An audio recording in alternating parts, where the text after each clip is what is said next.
Am 28. Juni 2001 begann die Machtübernahme der Schreibtischtäter. Verborgen vor der Öffentlichkeit wurde das Kernstück der europäischen Flüchtlingsabwehrpolitik beschlossen: die EU-Richtlinie 2001/51/EG. Das faktische Beförderungsverbot für Flüchtlinge innerhalb des Hoheitsgebietes der Europäischen Union. Die Richtlinie nötigt die Fluggesellschaften dazu, in die Rolle von Grenzbeamten zu schlüpfen. Wollen oder können sie denen nicht nachkommen, drohen ihnen hohe Zwangsgelder. Die Richtlinie sanktioniert Flug- und Fährunternehmen unmittelbar nach der Beförderung von Menschen ohne Einreiseerlaubnis. Ohne Ausnahme werden für jeden falschen Passagier hohe Summen fällig. Entweder darf der Höchstbetrag nicht unter 5.000 € oder der Mindestbetrag der Sanktion nicht unter 3.000 € liegen. Auch möglich ein pauschaler Höchstbetrag, der dann allerdings nicht 500.000 € überschreiten darf.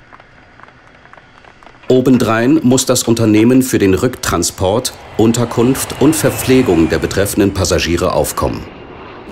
Mit der Übersetzung der Richtlinie in die Gesetze der europäischen Staaten wurde der Bau eines unsichtbaren Walls gegen Flüchtlinge vollendet. Mit Artikel 63 Aufenthaltsgesetz wurde die Richtlinie zu deutschem Recht. Mittlerweile dämmert es auch den EU-Beamten.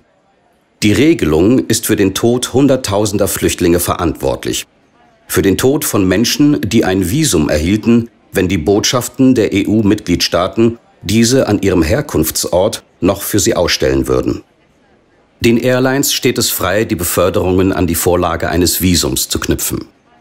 Das bricht zwar klar die Genfer Flüchtlingskonvention und sorgt dafür, dass Schutzberechtigte übers Meer zu uns schwimmen, aber hey, in der Richtlinie haben die Verfasser gleich mit reingeschrieben, dass sie die Genfer Flüchtlingskonventionen nicht bricht.